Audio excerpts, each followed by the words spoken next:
Good morning, all. Welcome to MH Warrior TV. My name's Am Duval, aka the Mental Health Warrior, and I want to give big respect out to all the Aussies that are up this late. So we're just going to dive right into it. I'm going to bring Steve Knapp on straight away, and because we've got a surprise for you all. Hello, Steve. We love surprises. I've been waiting for this. You know what? I know I haven't seen it. Let's do it. Yeah, let's do it. We're going to start with a video, and then what we're going to do is we're going to bring people on, and then at the end we'll show the logos. How's that? Perfect. Let's do it.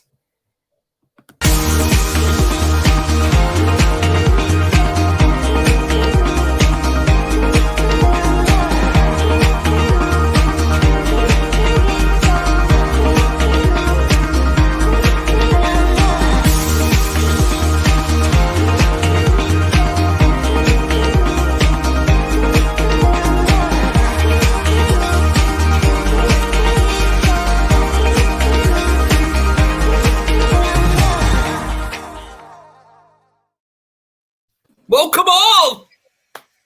How's that? Brilliant. Steve. Amazing. And it's great that the amazing Caroline is watching us now and says hello. That is absolutely sensational work. Yeah. She is amazing. Yeah, big shout out to Caroline Murphy-Bennis, our Irish lass. She's created all of this, all the logos and everything like that. And you know what? While we're at it, let's just do our background. See if we can do it. No, we can't do it. Sorry about that, because there's four of us. But welcome, Scott and Paul. How are we? Yeah, I'm well. Thank you. And thank you very much for having me on the show. You're most welcome. Scott? How are you, Adam? I am It's been a big day. It's International Men's Day. It is. Very, very, very important day. So I'm looking forward to sitting back and learning what good men do. Exactly. You know what? And Steve's going to help me run this show as well. So it's not an interview. It's more of a discussion. Do things different here. So I'm going to start with you, Paul, since this is your first time here on show. I'm going to say, why are men so reluctant to speaking out about mental health and, because it's anti-bullying week, being bullied as well?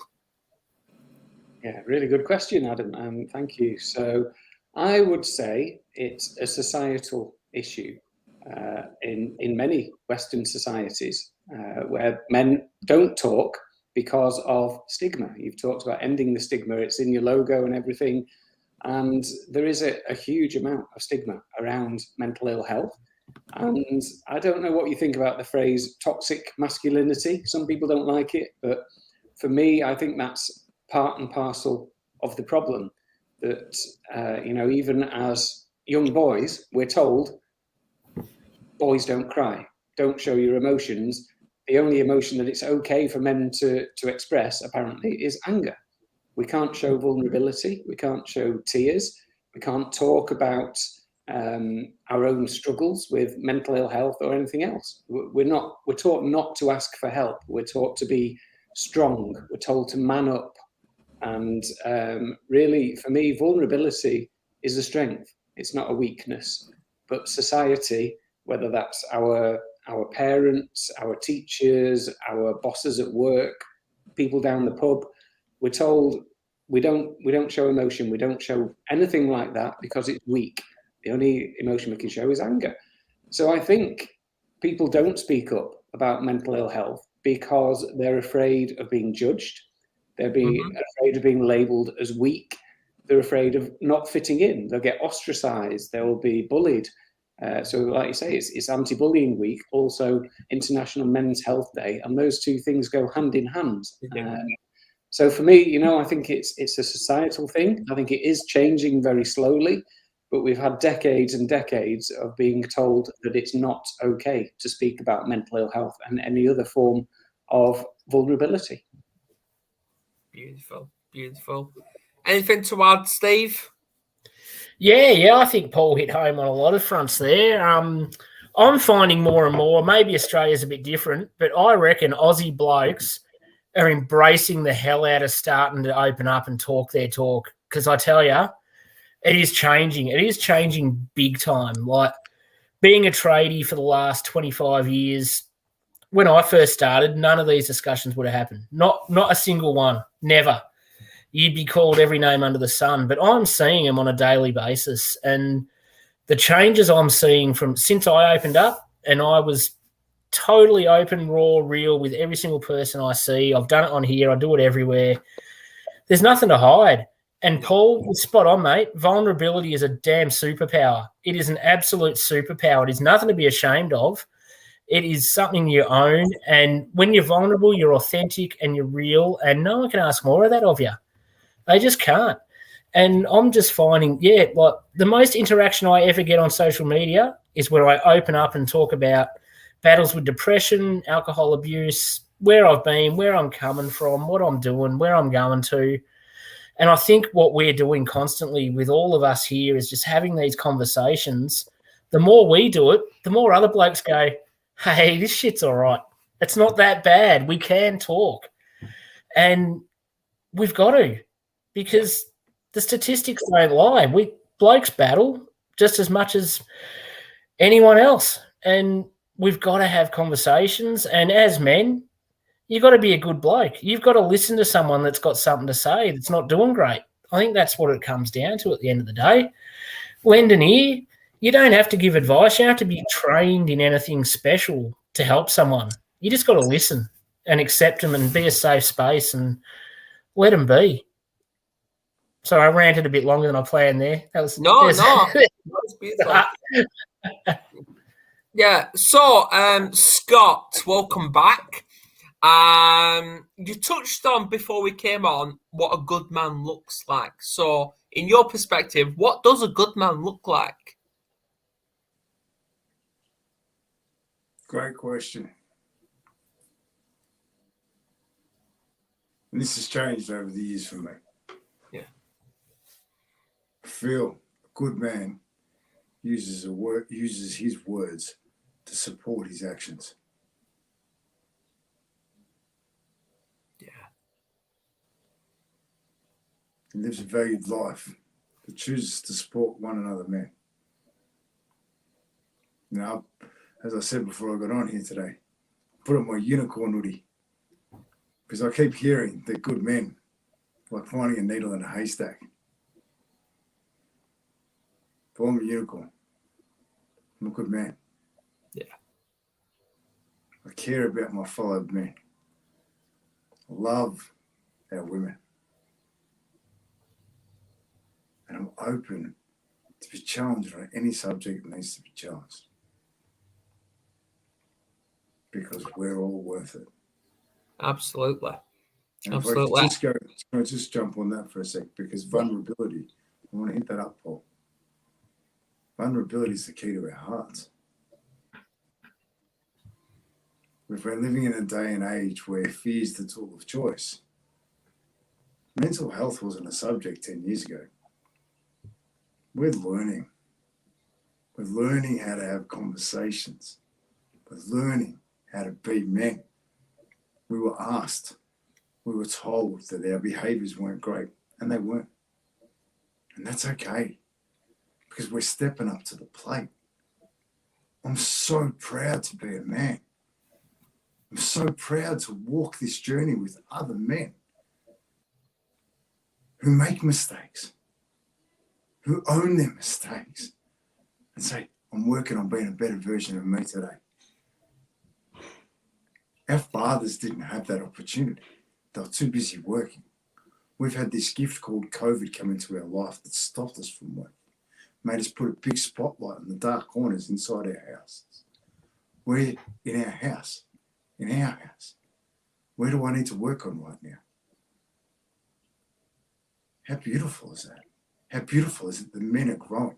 We're appreciating each other more. We're standing in our truth more. We're learning. When we learn, you think about when we learn to walk. We fall over a lot. But one day it clicks and we can walk. And that's where I see we're at now. We're learning how to do this. We're almost walking because of panels like this. Each man brings something to the table that is uniquely him. And that's the gift of each man. We've all got this unique gift of just ourselves. Share us with you so we can learn you. Yeah. Exactly. Thank you for opening up the vulnerability so quickly, Paul, because it's the key. Yeah. And that's our mission.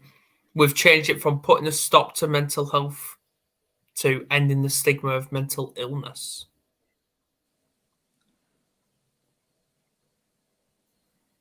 And key to that, as Scott and Steve have both said, is having safe spaces to do that. Exactly. And many spaces aren't safe. No.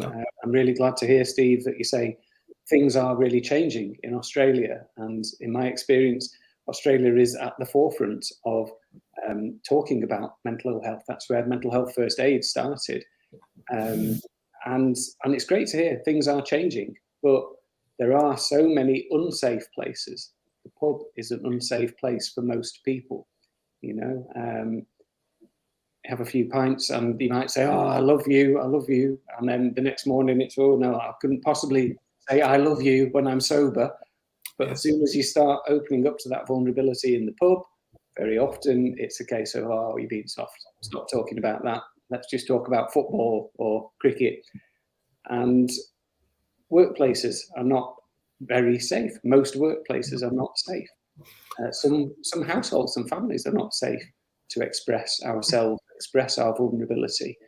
And what you said, Scott, about good men, there are good men. And, in my perspective, what I've learned in my training is actually we're all good. We're all born good, but stuff happens to us. And we get hurt.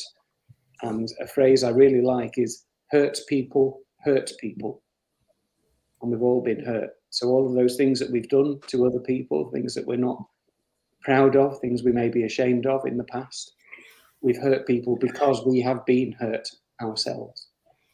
Yeah. I want to touch on a couple of things there. I want to start with what we discussed last night.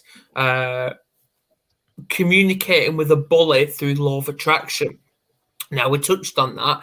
And there's a saying which obviously my partner come out with, sticks and stones may hurt, but words don't. Well, that's not quite true because sticks and stones do hurt, but words hurt even more. And like my partner said, she would recommend being hurt by sticks and stones all day rather than words. Yeah, well, I think words are the lasting impact, aren't they? Yeah. That's the big difference. Like any sort of physical pain is fleeting, but words can be stuck in the subconscious for the rest of your life. So there's a lot to take away from how we speak to each other and how we embrace that language.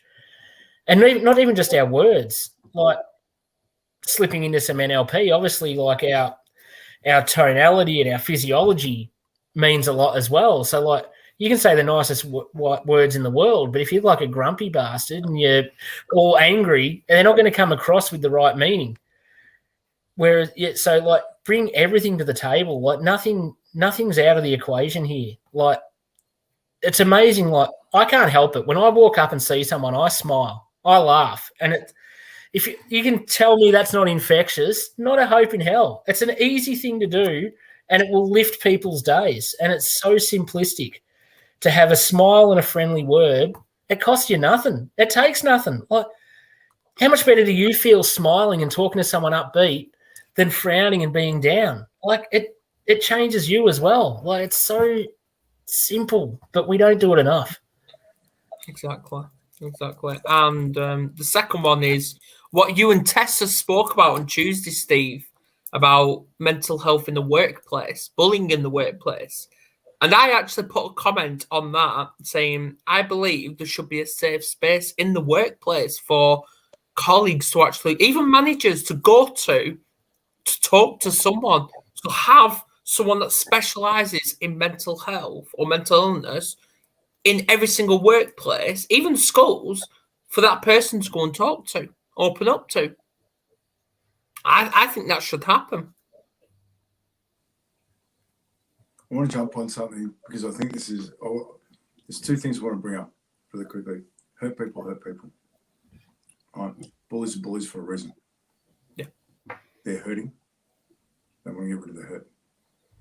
Right now, coming out of COVID, we've got kids that have been locked down with all this tension at home that have had nowhere to express it. They can't express it at home because the parents are under stress. They go to school, back at school, all this hell-bent energy coming. They're not going to take it out on the teachers because the teachers are an authority and they can't. So where do they take it out? The only level playing ground there is the playground. Right now, bullying is rife because we haven't got a safe place to express their emotions. We haven't got a safe place to talk about how they feel.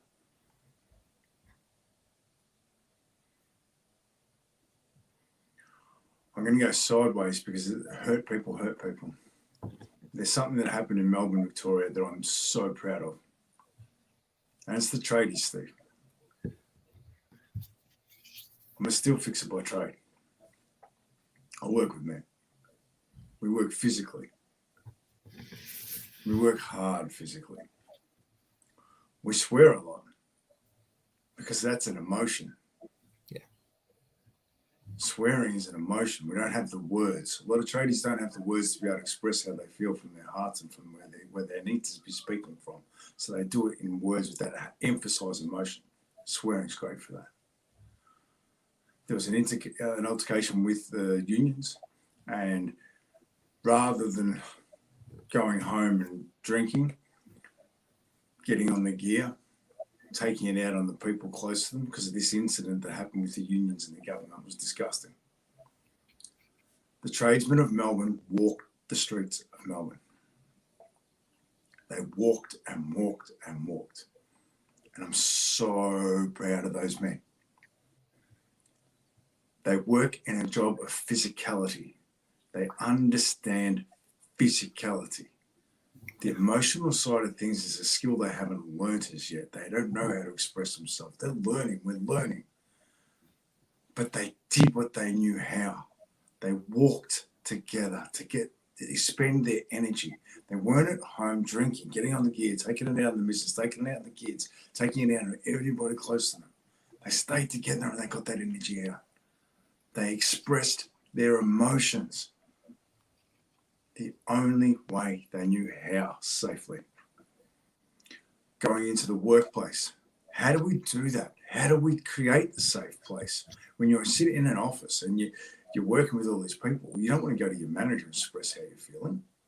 That's your work environment. We need to think bigger than this. We need to go, okay, so what is it? Where's a safe place to do this? We don't have them. I sat with a psychiatrist who's 62 years old that's done a lot of work in psych courts. I'm not a threat to him. I'm just a man trying to be the best version of himself that helps men in dire trouble. I sat with him for an hour and 20 minutes and got 4 sentences in because he unloaded everything he had because he was safe, because I wasn't competition. I wasn't a peer, so I wasn't going to undervalue him. I was just someone who sat and listened. But I had to be outside of his work environment for him to be able to do that. We need to find the ways to create the safety areas for people, humans, not just men. Today's International Men's Day. Yeah. And I love men. I'm so proud to be a man. I love sitting here with men talking about life and vulnerability and tradies and mental health and things that are important. But where's the safe places? For me, this is the question we're going to ask. Because it's not at work. you don't discuss work at work. You discuss it away from work in an environment that's different, so then you can actually think about it differently. You want to talk about home, the pressures of home. You don't do that at home because it adds more pressure to home. You got to find those safe places. That's my dream. That's what I want to create. And I actually think we're creating it just by sitting here and talking. Yeah. So excuse me, Hold on. ice cream, but my throat is just about gone. No, you eat your ice cream. Thank you very much. No, and this is why I'm thinking all the mental health warriors early 2022 go on tour, go out into the community, because all the time they see the warriors at home or in the workplace doing these podcasts. What better than going out in the community, speak to the homeless, speak to whoever, and get their stories out there. Do it in the public. Obviously, we'll have our gear on. Yeah, but yeah. Do you mind if I share something quickly? Because I've started a new community connection opportunity. And I'm sharing it with the view to create opportunity, but more importantly, to share with you what you can do in your community. I actually co-founder of the business of Smiles. So when we're talking about Smiles, this is actually how I live. I live like this. This is not just something I popped on for today. This is how I live. I walk the streets like this. I'm always talking about smiling. I'm always living it. But I walk the streets handing out socks once a month. These socks aren't just any pair of socks. They're pretty significant, right? Adam's got a pair. Yeah. Those black dots, they represent our dark days, yeah? We all have them. No one's getting out of that. Yellow is that warm winter sun on your back. Beautiful warm winter sun, you know, that nice warm feeling. That's our community getting around you in your dark days. Because your dark days are generally between your ears, so let's talk about them. They're significant enough, but we actually go out into our communities once a month and thank people for doing their best. We sit with the homeless. I work with suicidal men, and I've actually really made a point of not doing that at the moment because I'm tired of being downriver picking up the bodies. I want to be upriver fixing the bridge. The best way to do that is to take the guys that I've been working with out into the street with me and actually teach them how to say thank you to people and then to listen. Yeah, and I want to congratulate you on that for what you did. You showed even Alan Stevens and Angela Heiss going out into the community, wearing the gear and spreading that message, spreading that awareness. Yeah, thank you. But my point of reason for sharing this is the fact that we all have the ability to connect. Yeah. It's about how we do that. And when we connect, we fill the gap in here. Because it's time to reconnect, yeah. It's time to bridge that gap. The time is now. And as Steve said earlier, it all starts with a smile. It does. There you go, mate. He's always smiling. Yeah. Why not? Yeah. Better than the alternative. Yeah, 100%. Like that's because you know what? We're all worth it. You know, look in life. I mean, and I'm going to need a break from it after this. In life, right? Throughout the centuries, civilization has been told by the winners of scenarios, by people who have gone to conquer and own things. The tool of choice has been fear. Right now, we've had enough of fear. We're opening ourselves up to it to challenge it. But my question to you is, what would love do? How would love sell COVID? How would love sell mental health? Don't have to answer it. Just think about it. I'd love to hear what you got to say on that, Paul. Well, something I learned on on a personal development retreat quite a few years ago was that every decision that we are faced with, we can take the path of love or the path of fear. And, you know, every single example I can think of since then, it rings true. You know, if we follow our hearts, we follow love, we act out of that, good things always happen. And again, it comes back to vulnerability, because it's a risk. It is taking a risk to take that path of love. But society, as you said, Scott, really teaches us to take the path of fear. It's about competition. It's about, oh gosh, if I open up, might I lose my job? Might I be stigmatized? Might I be teased? Might I be bullied? What bad things might happen? Will somebody be promoted ahead of me if I open up about my mental health challenges? So yeah, it is. It's creating those safe spaces where we can do what you're doing out in the community, Scott, and what you're doing, Steve, smiling with people. Like you say, it's easy, it's free, but it's vulnerability again, isn't it? Yeah. Because society is really built up, I think, to be competitive, to be individualistic. We're here, we're told, yeah, you keep yourself to yourself, you get your head down, get your nose to the grindstone, make as much money as you possibly can, and if there's someone else beside you, that's your competition. So you need to strike them down in order to get ahead yourself, so you can get a better car, a bigger house, more holidays, whatever it is. But actually, we're so much better in collaboration.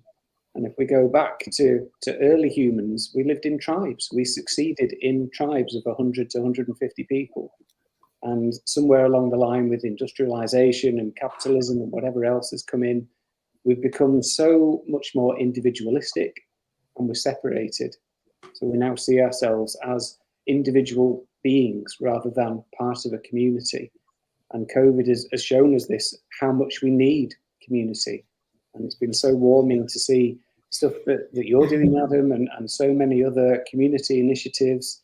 I've set up a Facebook group. I did a men's peer support group as well, to connect people, because that's what we need. We need these safe spaces, and we need each other.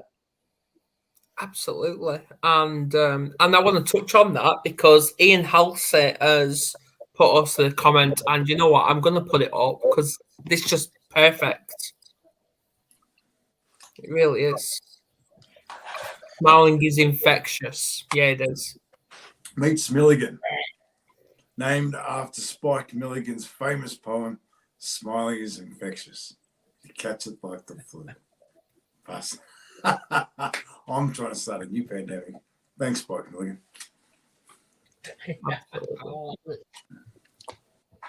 Absolutely. Yes, and obviously, I'm going to be a pain in the arse here, and people saying, "Oh, we should all social distance because of COVID and all that," but not once have I listened to that. Not once. I've actually social connected with people from Singapore, Australia, America, New Zealand, China, all online, all virtual, and look at the campaign we're doing. Look at what we brought together. From the Campfire Project, Business Smiles, Mental Health Warriors, even your group, Paul. All inspiring. I'm changing the world business partner, James Short. James Short and I are going to run from Sydney to Melbourne. And we're going to hand out 10,000 pairs of socks along the coast of it. That's roughly from John O'Groats to Land's End. That's the distance we'll be running. Handing out 10,000 pairs of socks. We've created the business of smiles. We are changing the world together. Mental health warriors.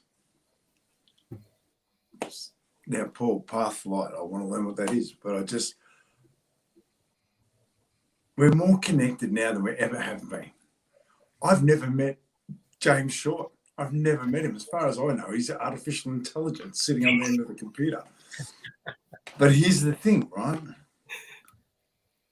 We just have a physical distance, not a social distance. Exactly. We're in a time of life where we've got the ability to be able to connect like never before. Yeah. You know, and if I can, and then I'm going to shut up for a bit, I hope. But I'm just looking at life, right? I'm looking at the opportunities that are. Look at the things we're learning to live with. My son comes in, hands me some ice cream. I don't flinch. There's no stress in that anymore. Paul's cat's walking across the screen. He doesn't flinch anymore because it's the vulnerability and open to that it doesn't faze us anymore because it's not important. No. It's about how we listen to each other and how we grow through each other and we enjoy the things that each other enjoy. I'm seeing Paul reach out to his cat and just give her some love. See me turn around with my son. Thanks, mate, because you saw earlier that I needed some ice cream. It's those things that we're being vulnerable on the screen. We're shedding the idea of what other people are thinking of us because we're just accepting that we are as we are. We're in the most beautiful time of life ever. We're learning to just accept the most important person in all of our worlds, ourselves. And that's all we need to. Oh, I'm just so grateful and happy. It's at the well end of my day. Thank you to each of you for being you, right? And I think, Paul, you've given me the biggest lesson today. Just to love unconditionally in front of people. And it's with a cat. It can be with anything. Thank you. Anything to add, Steve? Yeah, I reckon it's brilliant. It's what it's all about, isn't it? I think it's the more we learn to live without the mask and the real us is on show all the time, there's nothing to hide. And you're never having to worry about what's gone on beforehand because you're always you and you just present as you and you're like, this is pretty easy. You know, there's a lot less pressure and stress because you're just doing you all the time. And I think it's really powerful when you just accept you for who you are and realize that you're just absolutely perfect and worthy in every way. You're fair enough. We're going to make mistakes. We're going to screw up. If you don't, you're not human. But don't get wrapped up in the shame and the guilt of it all. Own it and just go, yeah, this is my chance to learn something here. And as Scott said before, it's every day is a chance to present yourself as a better version than the day before. So it doesn't matter where you've come from. It doesn't matter what shit's left behind. As long as you're working on you and you want to keep coming across, working on yourself every single day, just to be, it's 1%, isn't it? Like 1%. That's nothing. Anyone can be 1%. God, take 0.5%. Who cares? As long as you're going upwards, it doesn't matter how. And all you got to do is just baby steps, just micro it. Nothing has to be monumental. We look so far ahead at dreams and goals and visions that we just get caught up and deflated. Just enjoy and embrace the little things every day that you can do for you. Like men have always been brought up to be the providers and the givers. Sometimes the most important person you're giving to is you. And you do have to, if you're not looking after yourself, how are you looking after your wife? How are you looking after your kids? How are you looking after your parents? If you've beaten yourself down that far that you can't help yourself, you're not helping anyone else. You've got to give, guys have got to give themselves some love. We're going to give you love, but it's got to come internal. You've got to bring the focus back always, because if you're loving you, we're all loving you too. And the love fest of manhood just keeps flowing. It's just a circle. It's an evolution. Circle of life. Well, so Steve, how would you suggest somebody starts to find that love? Someone can't find it themselves. How would you suggest that someone starts doing that? I think, well, I'm real big on the circle of influence. So I think if you want to love you, who you're surrounding yourself with is paramount. Almost probably the number one thing. You want to love you, be around people that know how to love themselves and are already loving you and can mirror everything back to you. And it's like a bit of a mentorship. If you're surrounding yourself with people who don't think much of themselves, like to belittle, gossip, bully, you're going to have trouble finding that self-love. you go around people, like no one ahead of you is going to criticize and look down on you, ever. It doesn't happen.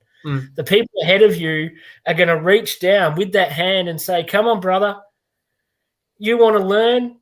I'm here to teach, and I want to work with you because it lights me up and I enjoy it. So I think I've gone in a big roundabout way there, Scott, but I think, it really is who you associate with and who you have these conversations with can really teach you how to love yourself more than anything else as a starting point. No, I love it.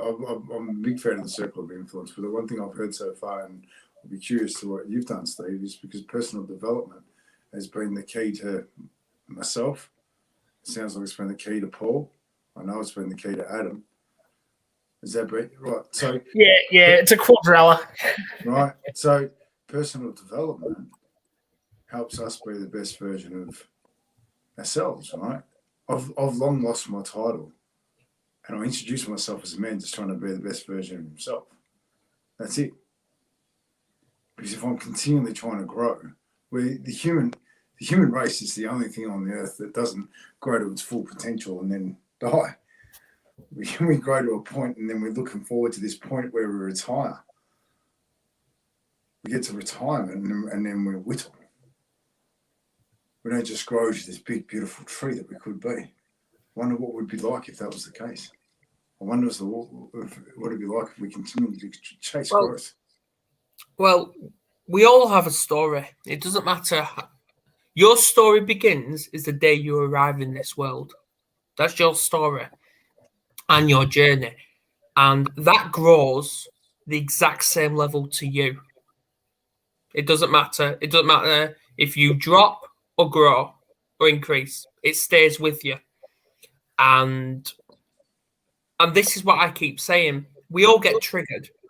We all get triggered. It doesn't matter.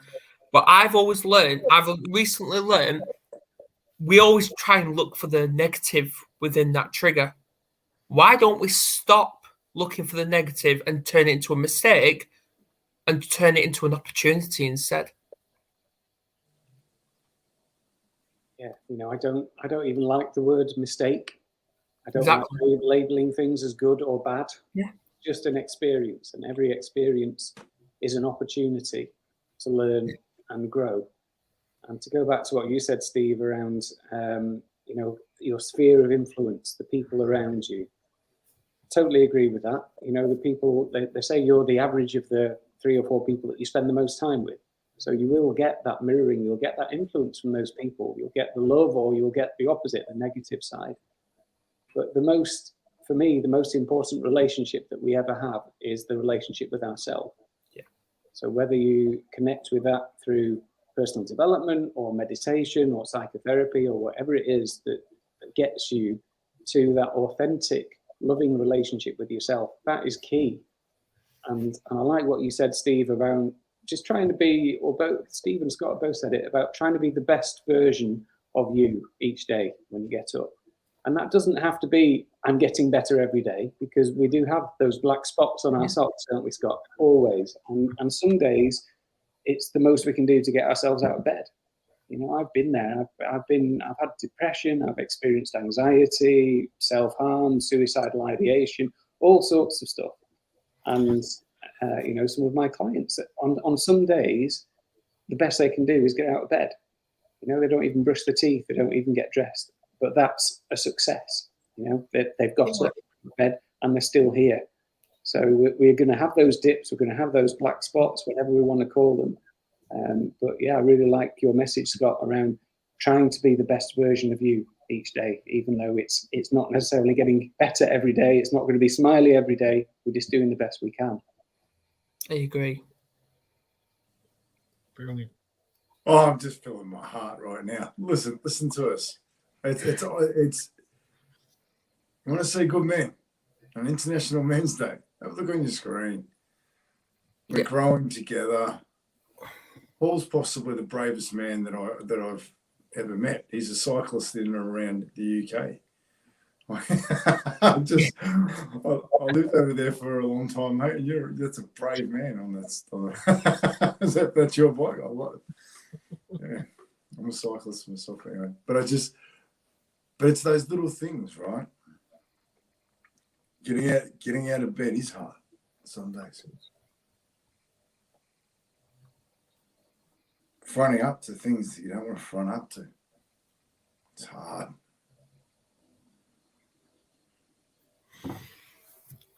They're worth the challenge. When we tackle those things, you don't have to tackle them straight away. Do you mind if I share a quick story? Yeah. It just happened tonight. Right? We've moved house. I've had a big year. We moved house. We lost a baby. We've gone through a lot of things this year on top of everything else. So I actually took some time off social media just for a few bits and pieces, just to support the family. And that's life. And it hurts. But there's something I did when we moved into the house, and this actually hurt tonight. I sat down with my son and mucking around when we were sorting out the house. We played paper, rock, scissors. And I was getting pretty cocky, right? And I was giving him a fair drumming. I said, come on, let's go. $1,000, let's go. Perhaps any one. $1,000. And I'm going, ooh, what do I do here? What do I do? I was cocky. Do I cough up $1,000, which I don't have, but I didn't have at the time. And because we're moving into the house. And in congruency with what I am, man of my word, I said to him, Oscar, I said, I don't have that money right now. I said, but I will pay it. Because it's important for me to keep that invisible chain between you and me of honesty alive. Can you give me 6 months? You go, okay. Last 6 months, he's been sitting there looking at electric scooters. He's getting one. He's getting an electric scooter. I've been researching. He's loving it. We have had the best time looking for electric scooters. Tonight, on the way home from tennis, picked him up, bringing him back home, driving in the car, turn around, watch this beautiful sunset. And I went down a back street to come back. He goes, Dad, if we can't get out through here, you can't get through here. I've gone, we can, mate. He goes, I bet you $1,000. I've gone, okay. And I shook his hand. 2 weeks ago, I gave him that $1,000. He lost the bet.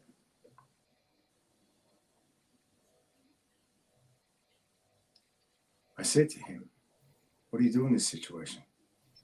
He's losing it. Something severe. Because he knows he's just lost $1,000 and he has to pay that. Because otherwise he's not congruent with being the best version of him. And I'm going to hold him accountable to that. We sat down tonight with tears, anger, fury coming out of him. He handed over the money. I said, do you want to wait? Do you want to work on this? Do you want to come up with a plan? I said, it takes 6 months. Sort it out. No, take the money. I said, okay. It kills me inside to see this young boy that I love with all my heart, who waited 6 months to get something. To take that from him. But I sat with him afterwards, after all his pain, and we worked out how important that scooter is. So I can give you the money back, but then I'm not congruent with my word. How can we grow from this opportunity? So I never want you to gamble. I don't want you to lose, mate. You just lost everything on a stupid bet that you thought would be funny.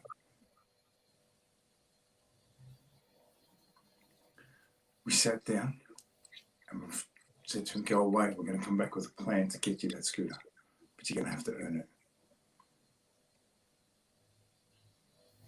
Here's the thing. If we really want something and we're lost, we've got to go and earn it.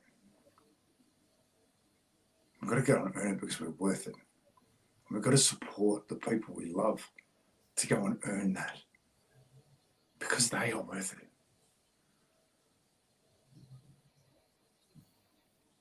My heart broke tonight because I chose to hurt my son. But I also chose to find the growth. And together, we'll both grow. And we'll be stronger because of it. Right now, in a time of pain, I sit here with you. How can I support you? How can I love you? I love my son. I just loved him more than I've ever loved him before. And it hurts.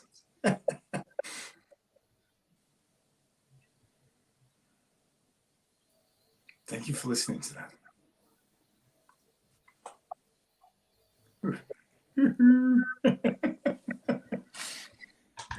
That was powerful, man. That was really powerful, and such an important lesson for so many people to hear. Like, another thing you were touching on, congruency is huge. If we're not being congruent with our values and ourselves, we're just going to get lost so rapidly. And that's when you can rapidly start making poor decisions and choices that can affect your outlook on life for quite a long period. And it's amazing how you could correlate the two with it's monumental pain, but the growth, like, it's a pull and a push. And as long as that growth's there at the end, all the pain becomes relevant and worthwhile, because you're learning all the way and you're growing. And I bet your son is not going to make a bet like that ever again. He's going to remember that, the lesson in that. And when you find something, like, it's all fun and games when you have a little bit of a bet and it comes off. We've all been there, but the lesson learned from the loss is so much greater than the lesson learned from the win. And I'm sure that's going to be a moment that, I mean, yeah, I've got 4 kids myself, so I've had a few of these little moments along the way, and it's funny. Like, I swear he'll look back on this in years' time and go, "That sucked so much, but man, did I learn something that I'm going to take into adulthood that I'll be able to pass on to my children," and he'll never ever make that mistake twice. He's just going to grow from it and expand exponentially. It's just brilliant. Pain, suffering, and growth all rolled into one beautiful bundle. I love it. Thank you, because that's the highest form of love I can give him. Yeah, my respect and my truth, and then support him in his growth. it's the best lesson to pass down. There we go. We've got a comment. Stephen, my dad years ago now made a bet on a 1-ball shootout on pool and won the bet. And the guy was outside the pool hall crying. And my dad asked him why he said that was all the money I had, and I had to get shopping with that. But now I lost it. And my dad gave him back the money and said, "Never make a bet you can't pay." Lesson learned. Was it learned? Or did he need to go through the pain in order to feel it and make it count? Exactly. Would you believe in the saying "no pain, no gain"?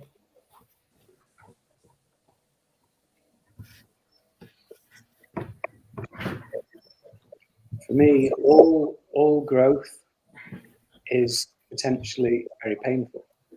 Yeah. We've all shared some stuff from our past and recent past, Scott. Very painful, but also very growthful. So I think that the hardest things that we do, I'll turn that around, the most important lessons we learn are very rarely easy. It usually involves a lot of pain, a lot of sacrifice, and a lot of change. And change is uncomfortable. Growth can be really uncomfortable. So maybe you can gain without pain, but personally, from my experience, I think the greatest lessons I've learned have come at a cost. They've been very painful. At the time, I may have seen them as, oh gosh, that was a terrible event, a really awful mistake. But actually, as I said earlier, I don't label things like that anymore. No. Scott, with your story of what happened last night, it's an experience. And yeah, it's painful, but it sounds like you've grown from that, and your son will grow from that as well. Yeah. Yeah, and I'm glad you mentioned that, Paul, because I want to touch on something you raised earlier about PTSD, depression, anxiety. We wasn't born with them labels.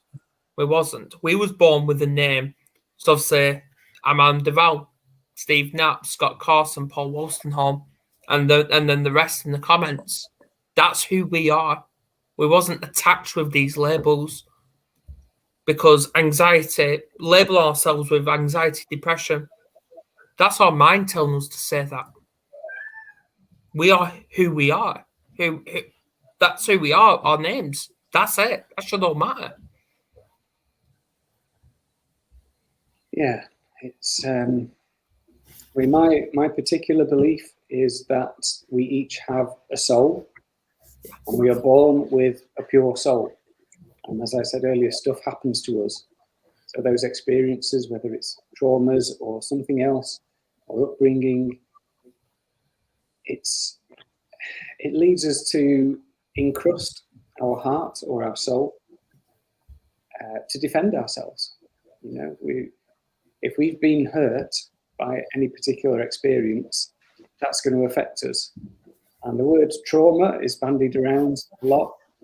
And my understanding of the word trauma is that it's when something happens, if it overwhelms our emotional capacity to cope with that, and we don't have somebody empathetic to support us through that experience, whether it's a parent, a teacher, a work colleague, whatever it is, that trauma affects us and can lead to PTSD, anxiety, depression, all sorts of different diagnoses. And it doesn't change what our core being is, our soul, our spirit, whatever you want to call it. We are unchanged by that at our core, but our mental state changes, and we put these defenses around our heart to protect against vulnerability so we don't get hurt again. That's my understanding of what happens. And those experiences very often will manifest in some kind of mental ill health, some kind of diagnosis. But that is just a label, it is a diagnosis. It doesn't change who we are in the core of our being. That's my belief. Yeah, I agree, because what I've noticed is, and I'm experienced as well, when I was diagnosed with severe trauma, or when my son was diagnosed with ADHD or autism, the first question we asked ourselves is, what now? Straight away. And we're always being skeptical, asking ourselves all these questions, what ifs, what now? And that drives us downhill. So that's my lesson learned. Can I just ask a question? Because I heard something there with Paul talking about your heart. Where's your heart at? Mm-hmm. Okay, so I don't really know how to answer that question, okay? Because you have your physical heart, which is in the left side of your chest. You have your heart chakra, which is in the center of your chest. And then there's a kind of metaphorical heart, which is the seat of our emotions, I suppose, our emotional existence. So it really depends on what you mean by your heart. I mean, for me, you know, you think of expressions like you put your heart into it. Oh, I've got a broken heart. You know, for me, it's all to do with emotions and where those are processed, you know, whether it's your head, it's your literal heart, your heart chakra, or your whole body, your whole being, your whole spirit. You know, it's an interesting question. What do you think, Scott? I love the fact that you've opened up the different parts of your heart, because different parts of your heart can be present at any time. So I love asking the question, where's your heart at? Which part of your heart are you in right now? Well, I'm feeling really warm. You know, throughout this conversation, I can feel warmth in my heart chakra because this feels really connecting. It feels really authentic, congruent, vulnerable, and it feels real. You know, so my heart is in this conversation. So right now, I am in my heart. I'm not in my head. I'm not trying to compete with you. I'm not trying to show off or anything like that. I'm just being my heart-led self, which is what I try and do in all aspects of my life, whether it's with my kids or in my work or anything. You know, it's trying to be led by my heart. To me, that is the closest to, it brings me closer to my authentic being, my soul, my spirit. That's how I try and approach life, and that's what I feel is happening in this conversation. So glad I asked. Mm. Thank you. Yeah. Well, I'm actually going to be a bit rude and take over for a second. Steve, where's your heart? Where's your heart at? My heart, I must admit, I'm very big, quite similar to Paul. I love a heart-centered approach to everything. So I like to feel that my heart is totally encompassing from me internally, but coming externally, because I'm a massive believer in unconditional love. And so, as Paul said, I don't want to be in my head. If this does all the talking for me, I don't have to think. And like you said before, tradies, if we don't have to think, it's great. So my heart stays front and center of my core and allows me to be me open and honestly in everyday life and normal conversations and how I treat and care for people. It's just it's like a centering little piece. And like Paul said, it is very warming. When you embrace it and you let that guide you and be your guide rather than overthinking everything. And I never would have said this back in the Depression days. This ruled. This was nothing. The secret to beating depression was going, whoa, and flipping that over. And now this rules everything. And this doesn't rule so much. If that made any sense whatsoever. Dude, absolutely it made sense. And I appreciate your honesty in your answer. I'm going to ask you too, Adam. Thank you, Steve. I appreciate it. Adam, where's your heart at? Absolutely same to what Paul and Steve said, right in the centre. Because before I came on, I always have things going muddled in my mind. And I stay away from my mind. And I always think about in my heart and in my gut. And that's all what matters. And when I'm in front of this camera, speaking about all these different subjects, all these different stories, everything else goes out the window, goes to the back of my mind. Everything. Because that's irrelevant. What's relevant and what's priority is what I'm looking at right now. Love it. Thank you. My heart feels connected. Never met Paul before in my life. I can feel every inch of him. He can feel me. Steve, same.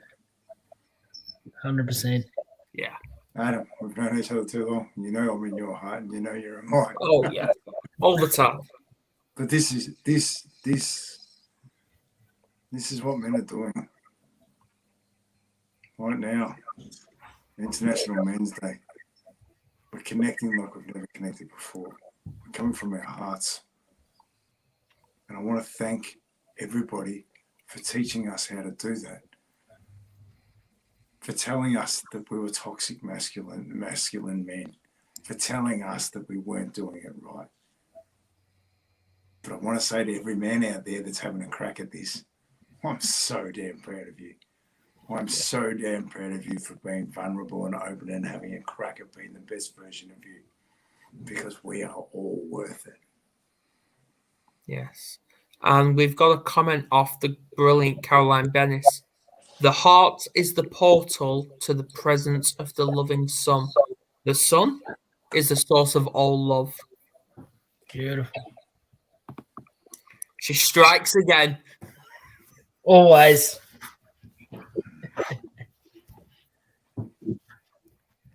It's lovely. And I don't want to take over, Adam, but I have a poem which I can share on this. If you wish, I can either read it out or I can share it in the group, whatever you prefer.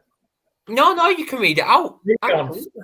Okay, so this is something that I shared in my Facebook group a couple of days ago, and I can't take credit for it. I did not write it. It's called The Anatomy of Peace, and it's written by a chap called John. Where is he? John Rodel, Roedel. So it's quite long, but I'll read it out. Bear with me. My brain and heart divorced a decade ago over who was to blame, about how big of a mess I have become. Eventually, they couldn't be in the same room with each other. Now my head and heart share custody of me. I stay with my brain during the week, and my heart gets me on weekends. They never speak to one another. Instead, they give me the same notes to pass to each other every week. And their notes they send to one another, always say the same thing. This is all your fault. On Sundays, my heart complains about how my head has let me down in the past. And on Wednesdays, my head lists all of the times my heart has screwed things up for me. In the future, they blame each other for the state of my life. There's been a lot of yelling and crying. So lately, I've been spending a lot of time with my gut, who serves as my unofficial therapist. Most nights, I sneak out of the window in my ribcage and slide down my spine and collapse on my gut's plush leather chair that's always open for me. And I just sit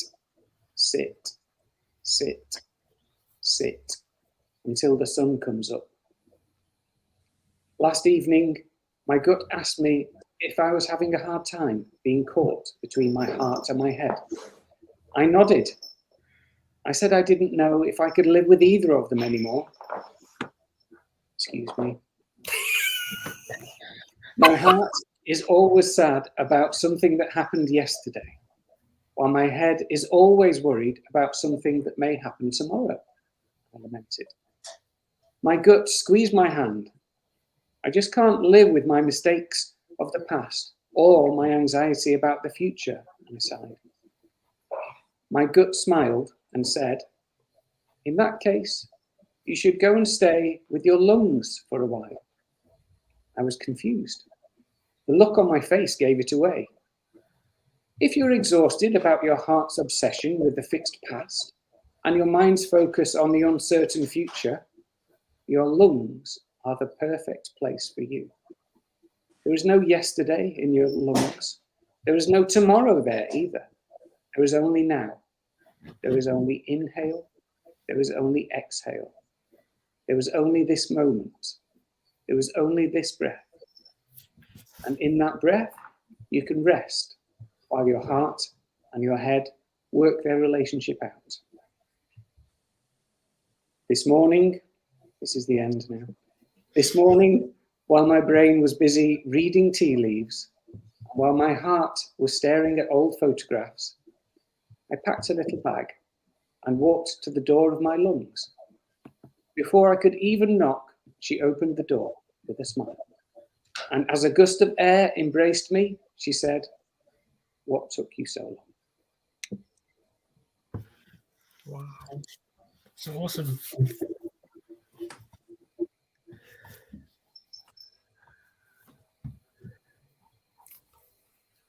I love it. Yeah. So, you know, for me, I think of anxiety and I think of depression. Anxiety typically is our head worrying about what's going to happen in the future, what might happen. And 9 times out of 10, it doesn't even happen. And for me, depression is the heart bleeding about the past. You know, the bad things that have happened, sadness around what we've lost, maybe. So that's a really powerful message for me of just being in the moment, and meditation, breathing, whatever it is that can bring you back to the moment, stroking your cat, going out in nature, can be really powerful. Stops the mental chatter. Yeah. It's awesome. Brilliant. Brilliant. Wow. That was just brilliant. Yeah. Made me even warm inside. I don't want Paul. to say anything. I just want to leave it at that. I just want to. Yeah, Yeah. yeah. That's it. We're done. Cut it. That's the end. Yeah. Deep breath. Stay here now. Yes. Yes. And as Caroline says, connecting to your joy is the key to the kingdom.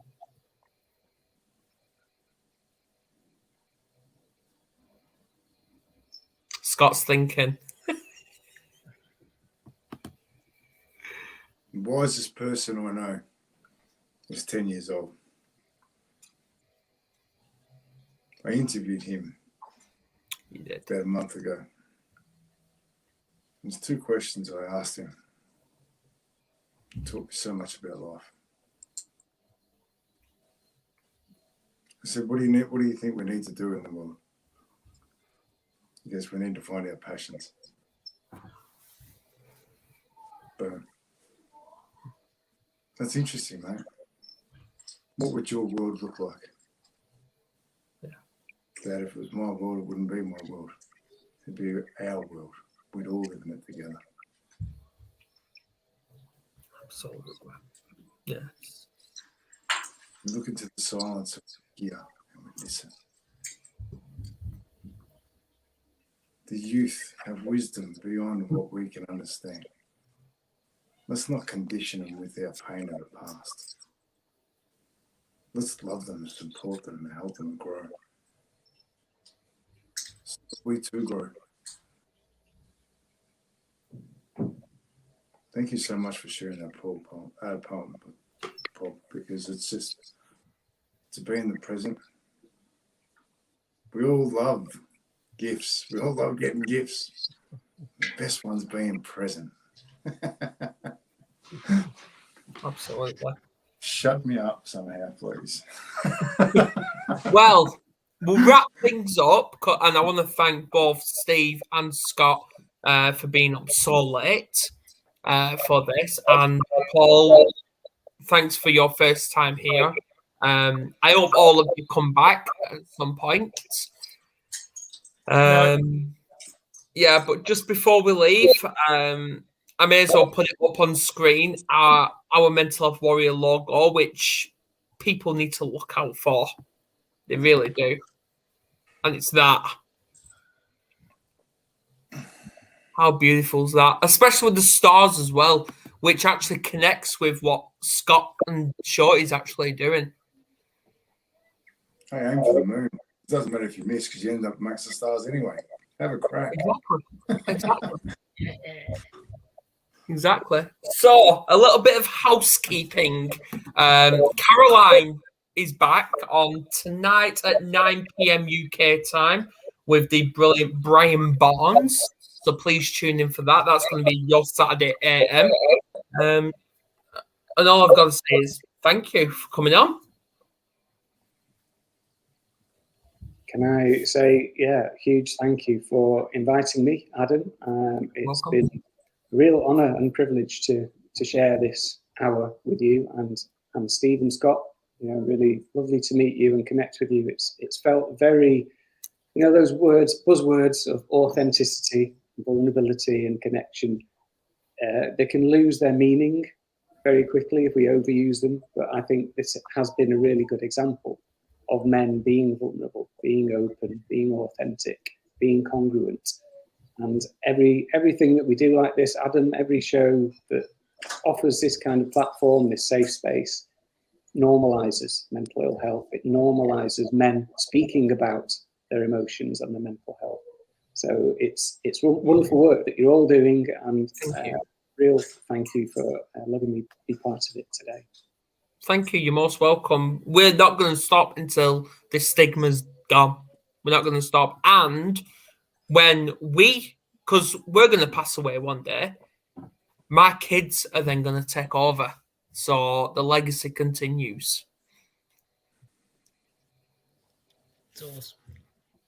And maybe one day you're going to see my daughter on a podcast with Oscar. You never know. Anything's possible, mate. Absolutely. Anything's possible. I think that's the number one thing that comes out of this, continually. Absolutely anything is possible if we dare to dream. Yeah. Absolutely. The only thing I ask everybody is what would love do? Yeah. Every situation, as Paul said, love or fear. And the tradies, Steve, how proud are you to be a tradie? How proud are you to be a tradie in Melbourne? Always proud, especially in Melbourne. Always. It's huge. Way to go. Thank you, everyone. Most welcome. We're gonna hook up Paul, Steve. Yes. We're gonna do that. Yeah. Cheers for this. Please share the hell out of this, and we will see you at some point next week. Bye for now.